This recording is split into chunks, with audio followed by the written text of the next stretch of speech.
தெரியுறானாங்க. ஒரே இருட்டாயிடுச்சு. இந்த வீ வண்டு வேற வீண்டு கத்துது. நல்லா தெரியுறேண்ணா. எல்லாரும் நல்லா பாராட்டியிருந்தீங்களங்க வடக்கடையை பார்த்துப்புட்டு. கலியுக என்னமோ ஒருத்தர் சொல்லியிருந்தார். கலியுக ராணி என்னமோ சொல்லியிருந்தார். ஆத்தாடி அம்புடு பேர் வார்த்தையெல்லாம் சொல்லாதீங்க. ஏத்தா நான் என்ன சொல்கிறேன்டா, உங்களுக்குன்னு இல்லை, என் சொந்த வந்தத்துக்கு கூட அப்படி தான் சொல்லி கிடப்பேன். எங்கள் அம்மா சொல்லும், ஏத்த உள்ளதை சொல்லாதடி, நாட்டில் மறைச்சு பேசுகிறாளுங்க, இவள் அப்படியே சொல்கிறாளே, நீ நல்லா இருக்கிறேன்னு எல்லாத்தையும் சொன்னேன்டா அவளுகளுக்கு கேட்குறவங்களுக்கு வந்து ஆத்தாடி இப்படிலாம் பிழைக்கிறான்னு போராமப்படுவாளுகடி, அப்படி சொல்லாதடி அப்படின்ட்டு எங்கள் அம்மா சொல்லுவேன். ஏமா போவாங்கிட்டே உழைக்கிறவங்க நல்லபடியாக பிழைச்சிட்டு போகிறாங்க, என்னத்தை போராமப்படுற அளவுக்கு அப்படியே பணத்தை கொட்டி வச்சுருக்குமாக்கு வாங்கிட்டே அப்படின்ட்டு நான் என்ன சொல்கிறது. அதே மாதிரி தான் இப்போது உங்ககிட்ட நல்லா தர்றேன்னா வெளிச்சத்தில் இப்போது உங்ககிட்ட பேசிக்கிட்டே கிடைக்க பார்த்துக்கோங்க. அப்படி நடக்குதுங்க இப்படி நடக்குதுங்க. நீங்கள் கேட்குற கேள்விக்கு போகிறோம் பதில் சொல்லிக்கிட்டு இருக்கேன். எல்லாரும் என்னைய பாராட்டிட்டு கிடக்கிய எனக்கு ரொம்ப சந்தோஷமாக இருக்கு பார்த்துக்கோங்க. ஆமாம், சொந்த வந்தவங்க கூட சொல்லி இப்படி பிள்ளைங்க அப்படி பிள்ளைங்கன்னு சொல்லி நல்லபடியாக பிழைச்சிட்டு நம்மளாம் நினச்சி கூட பார்க்குறாங்க பார்த்துக்குங்க.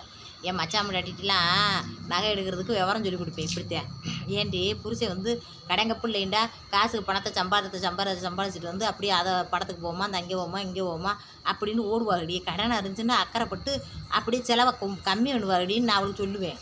சரின்னு கேட்டு என்னை மாதிரியே போய் நகையை அடகு வச்சுட்டேன்னு சொல்லிட்டு அப்படியே கொஞ்ச நாளைக்கு பட்டிட்டு கிடப்பாங்க. அதுக்கப்புறம் சரின்னு திருப்பணும்ட்டு அப்படியே சிக்கனமாக பண்ணி திருப்புவாக நகை எடுப்பாங்க. அந்த நகை எடுக்கிறது என்கிட்ட சொல்ல மாட்டா பார்த்துக்கோங்க. சொல்லாமல் எடுத்துகிட்டு வந்துட்டு அப்புறமா ஏதாச்சும் விசேஷத்தில் போட்டுக்கிட்டு வரையில் கேட்டோம்னா சொல்லுவாள், ஏன்டா சொன்னால் நடக்காது அப்படின்டுவான். அந்த மாதிரி அப்போ நான் நினைப்பேன், நம்ம இவங்களுக்கு எம்பிட்டு விவரம் சொல்கிறோம், ஆனால் அந்த நகை எடுக்க போகிறோம் நம்மகிட்ட சொன்னோம்னா அது இதாக போயிருமுண்டு சொல்லாமல் கொள்ளாமல் எடுக்க போகிறாள். நான் போகிறேன்னு வச்சுக்கோங்க, ஊரே தண்டரை அடித்து சொல்லிட்டு போவேன். நாளைக்கு கடைக்கு போகிறோம், நாளைக்கு கடைக்கு போகிறோம் கோய், நாளைக்கு கடைக்கு போகணும்னு இருக்கோம் கோயின்னு சொல்லுவேன். எங்கள் அம்மா வாயங்கையும் வச்சுக்கிட்டு சும்மா இருக்கிறாலே ஒரு மேலே வச்சு கொட்டு வச்சு அடிச்சு சொல்லிக்கிட்டு வாடிந்தோம். என் குணம் அப்படித்தாங்க. நான் எதையும் நினைக்க மாட்டேன். அன்றைக்கி வஞ்சகம் இல்லாமல் அப்படி பேருக்கு அப்படி பிள்ளைங்க இப்படி பிள்ளைங்கன்னு சொன்னது, அன்றைக்கி சொன்னது எந்த ஒரு பிரயோஜனமும் எனக்கு இல்லை. மற்றவங்க பிரயோஜனப்பட்டாங்க. ஆனால் இன்றைக்கி சொல்கிறது பார்த்துங்க, எனக்கும் பிரயோஜனம் மற்றவங்களுக்கும் பிரயோஜனமாக இருக்குது பார்த்துங்க. அதான் எதையும் எதிர்பார்க்காமல் யாருக்கும் நம்ம இது பண்ணணும் பார்த்துக்கோங்க.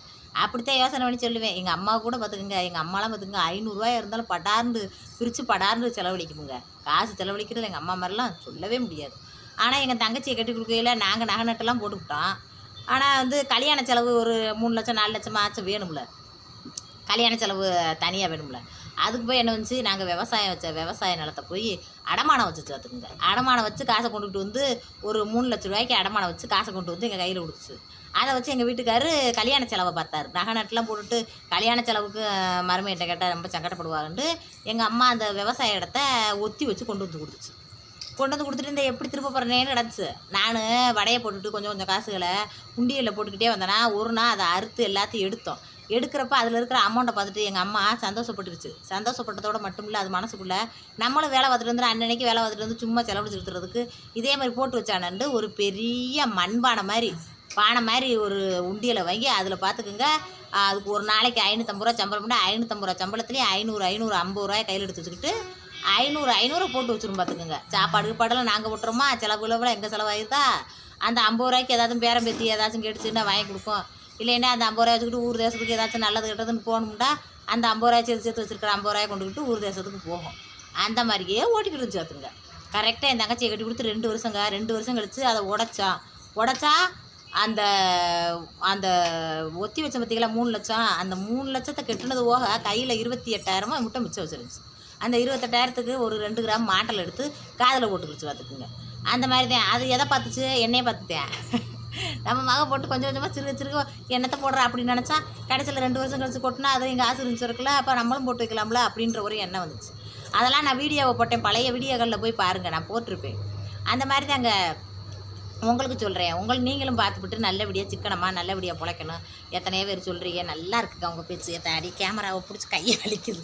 ஒரு ஸ்டாண்டு வாங்கி தராருல எங்கள் வீட்டுக்காரர் இருக்கார் வருங்க, நாட்டில் வந்து பொண்டாட்டியை வந்து எதை மூலமாச்சும் சம்பாதிக்கிறான்டா, அதோட என்னங்க நல்லா தரேன்னா ஒரே புடியாக பிடிச்சிக்கிட்டு அப்படியே சம்பாத்தியம் பண்ணுறதுக்கு அப்படி ஒரு உதவி பண்ணுவாங்க. போகணும் நல்ல ஒன்று வாங்கி தருவாங்க, ஸ்டாண்டு வாங்கி தருவாங்க, அடியை பொண்டாட்டி உனக்கு என்னடி வேணும் கேட்டு வாங்கி தருவாங்க.